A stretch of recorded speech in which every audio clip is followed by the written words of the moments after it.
Clive. Here we are again, but this time we're looking at the Jay report, which is mercifully quite a lot shorter than the 200 pages prepared by Dr. Wilkinson.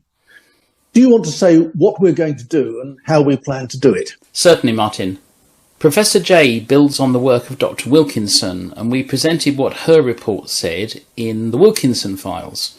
Now, you're still an experienced safeguarding lawyer, and I'm still an experienced auditor, and we are both members of the General Synod, determined to avoid repetitions of the past mistakes made in church safeguarding, as we described in the videos and the reviewers describe in their reports.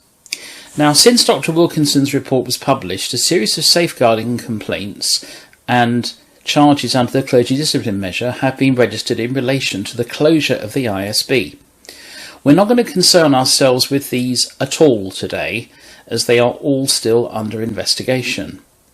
But in this episode, we're going to briefly summarise the major points arising from Professor Jay's report and how they connect to Dr. Wilkinson's. And then in the following two episodes, we're going to consider the core issue of what independence in safeguarding would really mean, and then go on to look at some of the practical issues which would arise in implementing the recommendations of Professor Jay's report. I think we have to record that we have been impressed by both pieces of work, and we urge Synod members to read for themselves the full reports, including the 33 pages of legal advice on exactly how to implement the Jay recommendations. That was an unexpected bonus, and it is very useful. But let's start by reminding everyone how very knowledgeable Professor Jay is. She reminds us that she chaired the Statutory Independent Inquiry into Child Sexual Abuse, known as ICSA, where she spent 7 years listening to evidence from many safeguarding contexts, and in particular, many detailed examples of seriously bad church practice. For ICSA, she heard 725 witnesses and received over 2.8 million pages of evidence. For this engagement, she interviewed 83 people and conducted an online survey of over 1,000 people. So, as our American friends say, this was not her first rodeo. And I think, Martin, we also need to mention that she did this work jointly with the Secretary to the ICSA inquiry, Mr. John O'Brien, CBE, who also brings vast experience and expertise. The C of E is an immensely complex organisation to reform, and the Secretary-General had to file a very lengthy statement just to explain how complicated the church structures are. I think it's fair to say that these two reviewers know more about the C of A, its structural weaknesses, its safeguarding failures than any archbishop, any bishop, DSA or synod member. This degree of knowledge and expertise matters, especially if people are tempted to tinker with the recommendations. They also potentially know much, much more than any ad hoc response group set up by Church House and nodded through by Synod, who were not given any information at their meeting in February 2024 about who they are or how they were selected. We do know, however, that they have been given a budget of £300,000 to spend on whatever it is that they do. More than that, Professor Jay makes clear at the outset of her report that their instructions from the Archbishops were to recommend how to form an independent safeguarding and scrutiny body for the Church of England, and to advise how further independence might be introduced into Church of England safeguarding. And note that word, how, not if. And that is the first point we need to emphasise. At least one member of Archbishops' Council has recently been publicly suggesting that the J team were not properly instructed by the Archbishops and they somehow improperly exceeded their brief. But as folks have noted, the J brief was clearly publicised from the outset. They were encouraged to think broadly and have done so. Not one of the council members publicly queried the terms of reference until after the recommendations for complete independence were delivered. If the Church does not deliver independence plainly, unambiguously and effectively, it really will not pass muster as a proper response to the Jay report. And that will have implications for how the Church's response is received by Parliament and the Charity Commission, to say nothing about the survivors. Which brings us to the first link between the two reports.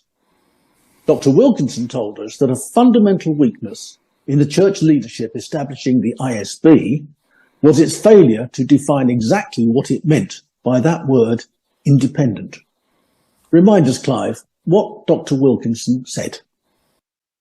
In her report, Dr. Wilkinson says, "In my view, the word independent also caused confusion between the ISB members and the Archbishops' Council itself, as, again, neither party was clear as to where the ISB's operational independence ended and the Council's oversight as charitable trustees began." Now, I recall at the July 2023 Synod, on the 9th of July, at about 1:45, Steve Reeves drew our attention to the way the church uses language and said that when the church or the Archbishop's Council talks about independence, they do not mean independence in the way that you and I and the average person in the street means independence. They mean semi-detached, not independent. So let me set out what the Jay Review recommends. 2 entirely separate charities, one for independent operational safeguarding and one for independent scrutiny of safeguarding. Legally binding requirements for church institutions to refer all safeguarding cases to these new charities. The mandatory implementation of safeguarding decisions made by these charities, and funding by the church, but complete structural separation to ensure safeguarding is truly independent. They have plainly followed the advice, keep it simple, stupid. A clear message is harder to misunderstand or distort.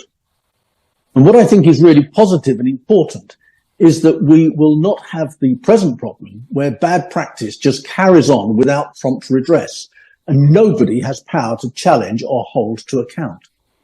At present, we regularly see a game of safeguarding table tennis where the ball is bounced between the 42 dioceses and the national church and back again, and with it simply getting lost somewhere on the way. No transparency and no proper accountability.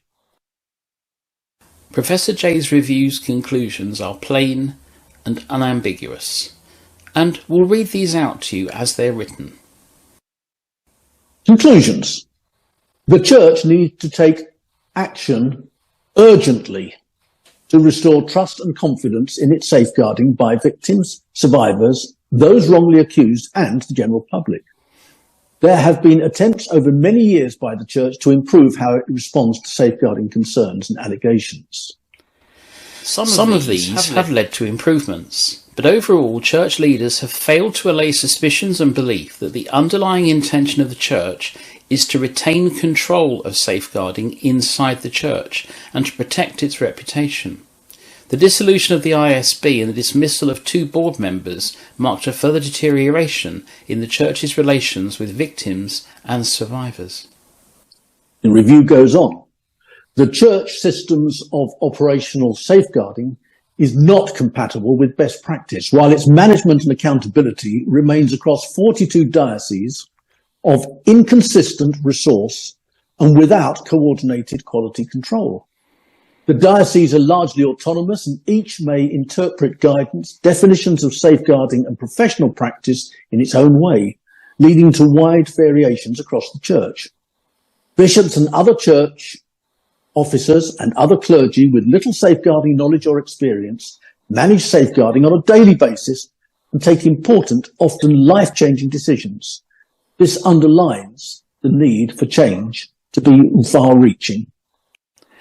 Overall, church safeguarding falls below the standards expected and set in secular organisations, and we concluded that the only way in which this can be addressed is by making safeguarding of children and vulnerable adults truly independent of the church. Further tinkering with existing structures will not be sufficient to make safeguarding in the church consistent, accountable and trusted by those who use its services. I think it's important to stress here, Clive, that what we have just been quoting is not our opinion or editorialising from us in any way. They are the recommendations and conclusions copied and read verbatim directly from the review. When Sir Ben Bradshaw MP raised the matter in Parliament with the Second Estates Commissioner, Mr Andrew Selous, he described these conclusions as excoriating. So the $64 million or perhaps £300,000 question is, however, whether the Wilkinson and Jay response group will accept these recommendations without succumbing to the temptation to water them down, or pretend that the Church is such a special case that these two experts, one of whom is an expert in forensic investigation and one who has spent years building her expertise in safeguarding within Buddhist organisations and talking to every interested party, have both got it wrong. So in our next video, we shall be taking a look at the issue which is causing so much angst in the Church of England at the moment. How independent should independent be? So please join us again shortly for episode 2 of the J-Files, which we have titled, in the words of former ISB member Steve Reeves, Fully or Semi-Detached.